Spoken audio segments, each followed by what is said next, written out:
Friends, welcome to പൊടിക്കൈ. നമ്മളിവിടെ ഉണ്ടാക്കുന്നത് ഊത്തപ്പമാണ്.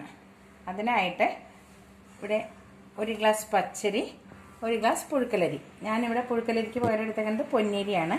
അപ്പോൾ നമ്മൾ 1 ഗ്ലാസ് പച്ചരി വെള്ളത്തിലിടാം. അതേപോലെ തന്നെ 1 ഗ്ലാസ് പുഴുക്കലരി അതും വെള്ളത്തിലിടാം. എന്നിട്ട് ഉലുവ എന്ന് വെച്ചാൽ നമ്മളുടെ ഒരു കൈ നിറച്ച് ഇത്രയും ഉലുവ, ഒരു വാളെന്ന് പറയില്ലേ, ഒരു കൈ നിറച്ച് ഉലുവ അതും വെള്ളത്തിലിടാം. ഒരു 8 മണിക്കൂർ ഈ ഉലുവയും അരിയും കൂടെ ഒന്ന് കുതിരട്ടെ. അതിനത് നന്നായിട്ട് കുതിർന്ന് നമുക്ക് മിക്സിയിൽ അരയ്ക്കാം. അപ്പോൾ നമ്മളുടെ അരി 1 മണിക്കൂർ കുതിർത്തി ഒരു രാത്രി മുഴുവൻ ഇരുന്നിട്ട് ഇഡലിക്കും ദോശയ്ക്കും അരച്ച് വെച്ച് നമ്മൾ ഇരിക്കുമല്ലോ, മാവ് ഇരിക്കുമല്ലോ, അതുപോലെ അങ്ങനെ ഇരുന്ന മാവാണത്. ഇഡലിയുടെ പാകത്തിന് വെള്ളം, ഒരുപാട് വെള്ളം പാടില്ല. അങ്ങനെ മുറിഞ്ഞ് വീഴാൻ തക്ക വിധത്തിൽ വേണം ആയിരിക്കണം ഈ മാവ്. നമുക്കിനി ഈ ഊത്തപ്പം ഉണ്ടാക്കാൻ നോക്കാം. അതിനു മുമ്പായിട്ട് ഈ ചാനൽ ആദ്യമായിട്ടാണ് കാണുന്നതെങ്കിൽ സബ്സ്ക്രൈബ് ചെയ്യുക, ബെൽ ബട്ടൺ അമർത്തുക, ലൈക്ക് ചെയ്യുക, ഷെയർ ചെയ്യുക. ഇനി നമുക്ക് നമ്മുടെ ഊത്തപ്പം ഉണ്ടാക്കാൻ നോക്കാം. തീ കത്തിക്കുക.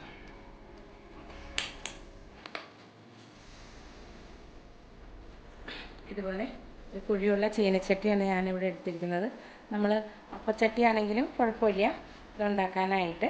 അപ്പോൾ ഇതിന് ഉപയോഗിക്കുന്നത് വെളിച്ചെണ്ണയാണ്.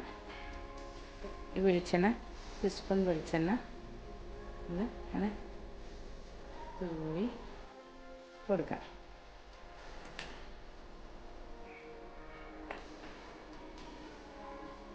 ചൂടായിക്കോട്ടെ.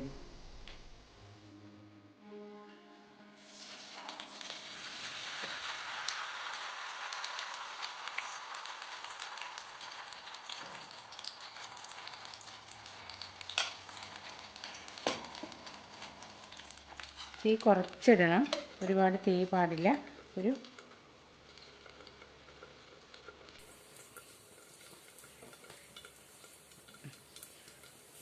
ഒരുപാട് തീയിലായി കഴിഞ്ഞ് കഴിഞ്ഞാൽ കരിഞ്ഞു പോവും, വേവില്ല. അപ്പോൾ തീ കുറച്ചിടാം, സിമ്മിലിടണ്ട, എന്നാൽ അതിനേക്കാളും കുറച്ച് കൂട്ടിയിടാം. നമ്മുടെ ഊത്തപ്പം ശരിയായിക്കൊണ്ടിരിക്കുകയാണ്. നമ്മുടെ ഊത്തപ്പം മറിച്ചിടാറായോ എന്ന് നമുക്ക് നോക്കാം. ഏതാണ്ടായിട്ടുണ്ട് ഈ പരിപാടി. തീ കൂടിക്കിടന്നു കഴിഞ്ഞാൽ ഇത് കരിഞ്ഞു പോകും. അതുകൊണ്ടാണ് തീ കുറച്ചിടണമെന്ന് പറഞ്ഞത്. നല്ല രുചിയുള്ളൊരു പലഹാരമാണ്. രാവിലെ ബ്രേക്ക്ഫാസ്റ്റായിട്ട് ഉപയോഗിക്കാം, വൈകുന്നേരങ്ങളിൽ ഉപയോഗിക്കാം. ഇതിൽ ഒരുപാട് ഉലുവ ചേർന്നിരിക്കുന്ന കാരണം നല്ല ആ ഉലുവയുടെ രുചി എന്ന് പറഞ്ഞാൽ നല്ല രുചിയാണ്. ഇതിൻ്റെ ചമ്മന്തി എന്ന് വെച്ചാൽ തേങ്ങ ചമ്മന്തി അല്ല, നമ്മൾ മുളകും സവാളയും എല്ലാം കൂടെ വഴറ്റിയിട്ട് ഉള്ള ഒരു ചമ്മന്തിയാണ്. അത് നമുക്ക് ഇതിൻ്റെ ഒപ്പമുള്ള കോമ്പിനേഷൻ അതുണ്ടാക്കി കാണിച്ചു തരാം. ആവട്ടെ, എല്ലാവരും ഒന്നും ഉണ്ടാക്കി നോക്കണം കേട്ടോ. അത് നല്ല രുചിയുള്ളൊരു പലഹാരമാണ് ഈ ഊത്തപ്പം.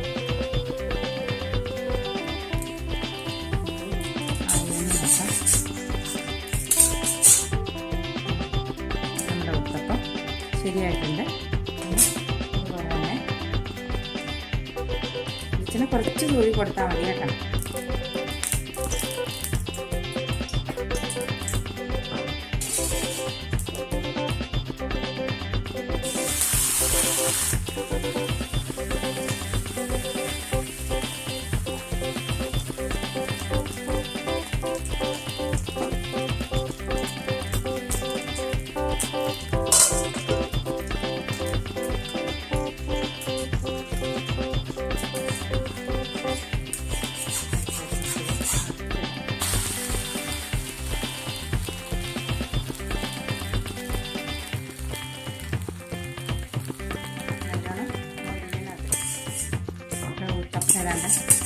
ആയിട്ടുണ്ട്, നന്നായിട്ട് മുരിഞ്ഞിട്ടുണ്ട്. കുറച്ച് സാവധാനത്തിലാവുന്ന ഒരു പലഹാരമാണിത്. എന്നാലും ഉണ്ടാക്കി കഴിഞ്ഞാൽ അതുപോലെ രുചിയോടുകൂടി നമുക്ക് കഴിക്കാം. ഈക്വലായിട്ട് അരി എടുക്കാം. പച്ചരി 1 ഗ്ലാസ് ആണെങ്കിൽ പുഴുക്കലരി 1 ഗ്ലാസ്. ചിലർ 1 ടീസ്പൂൺ ഉഴുന്ന് ചേർക്കും, പക്ഷെ ഞാൻ ഉഴുന്ന് ചേർക്കാറില്ല. ഉലുവ നല്ലോണം ചേർക്കണം. രാവിലത്തെ പ്രഭാത ഭക്ഷണമായിട്ട് നമുക്ക് ഉപയോഗിക്കാം. എല്ലാവരും ഒന്ന് ഉണ്ടാക്കി നോക്കൂ. നമുക്ക് ഇനി ഇതിൻ്റെ ചമ്മന്തി, ഇതിൻ്റെ കോമ്പിനേഷൻ ചമ്മന്തി ഉണ്ടാക്കാം. ഈ ഊത്തപ്പത്തിൻ്റെ ചമ്മന്തി ഉണ്ടാക്കാം. കുറച്ച് വെളിച്ചെണ്ണ ഒഴിച്ചു കൊടുക്കുക.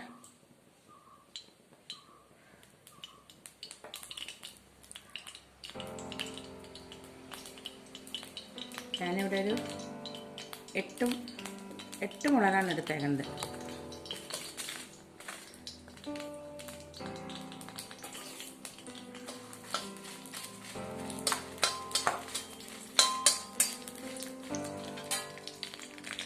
ഇത് ഒരു വലിയ സവാള, 3 സവാള അരിഞ്ഞത്, അത് ഈ മുളകിലേക്ക് നമുക്ക് ഇട്ട് കൊടുക്കാം. ഇത് നല്ലോണം ചുമക്കെ വറുക്കാം, വഴറ്റിയെടുക്കാം. സവാള ഇതുകൊണ്ട് നന്നായിട്ട് ചുമക്കട്ടെ. നന്നായിട്ട് ചുവന്ന് നല്ല വാസന വരും. അതുവരെ നമുക്ക് ഇളക്കി കൊടുക്കാം.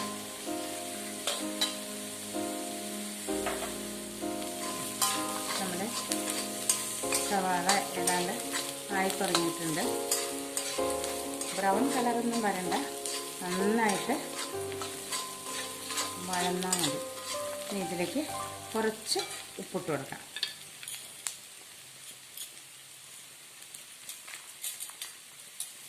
ഉപ്പുപൊടിയോ കല്ലുപ്പോ ഏതായാലും മതി. ഒന്നും കൂടെ നമുക്ക് ഇളക്കി കൊടുക്കാം.